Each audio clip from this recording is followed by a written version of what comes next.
Assalamualaikum warahmatullahi wabarakatuh. Perkenalkan nama saya Syafiq Raid Azaki dari kelas 10 I3.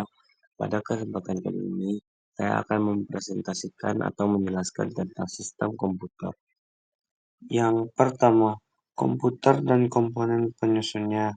Komputer adalah satu set peralatan elektronik yang memiliki kemampuan dalam menginput data dan mengolahnya sesuai kebutuhan pengguna, serta menghasilkan keluaran berupa informasi dalam berbagai tampilan seperti teks, gambar, audio, video, maupun audiovisual.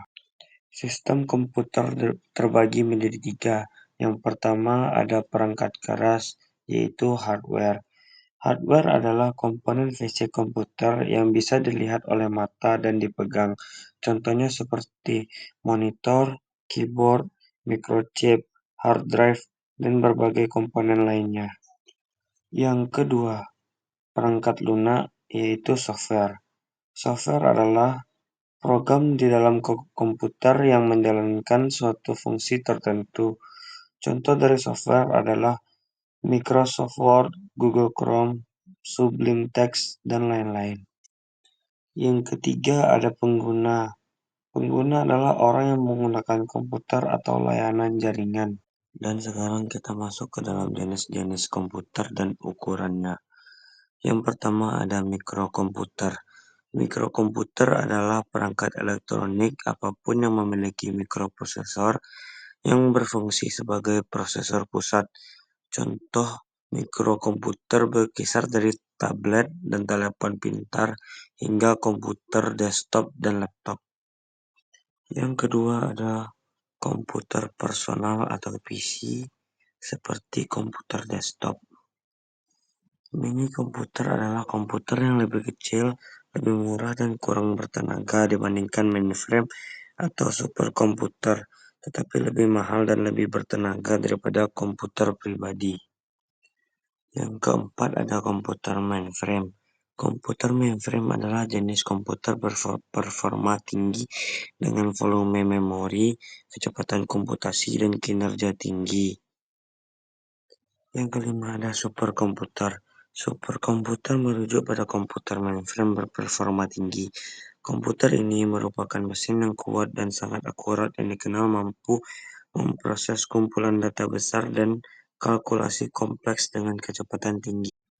Dan selanjutnya kita masuk kepada interaksi manusia dan komputer. Yang pertama adalah berbasis GUI atau Graphical User Interface. Yang kedua, antarmuka berbasis perintah CLI atau Command Line Interface. Yang ketiga, melalui suara atau audio. Yang keempat, melalui gambar atau video. Dan yang kelima, melalui berbagai piranti lainnya. Lalu kita masuk pada bagian yang ketiga. Pada bagian yang ketiga ini adalah kolaborasi dalam sistem komputer. Sistem operasinya yaitu yang pertama adalah multitasking. Multitasking sendiri adalah kemampuan untuk menyelesaikan lebih dari satu pekerjaan secara bersamaan. Kelebihan dari multitasking adalah dapat menyelesaikan banyak pekerjaan secara cepat dan kita dapat memiliki banyak waktu untuk mengerjakan pekerjaan lainnya. Lalu kekurangannya adalah dapat menurunkan performa kerja dan tidak baik untuk tubuh. Yang kedua adalah cara komputer bekerja. Dan cara komputer bekerja adalah yang pertama adalah input. Input sendiri adalah komputer menerima perintah atau data mentah dari pengguna melalui perangkat input. Dan yang kedua adalah penyimpanan. Komputer menerima data di input lalu menyimpannya ke dalam memori di dalam komputer. Yang ketiga ada pemrosesan.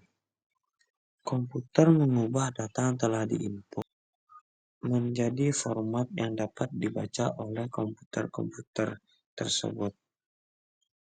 Yang keempat adalah output. Komputer menghasilkan menghasilkan output atau hasil data yang telah diproses. Lalu kita masuk kepada CPU atau Central Processing Unit. Yang pertama, bagaimana CPU menjalankan instruksi program. CPU dapat menjalankan instruksi program yang pertama adalah melalui fetching.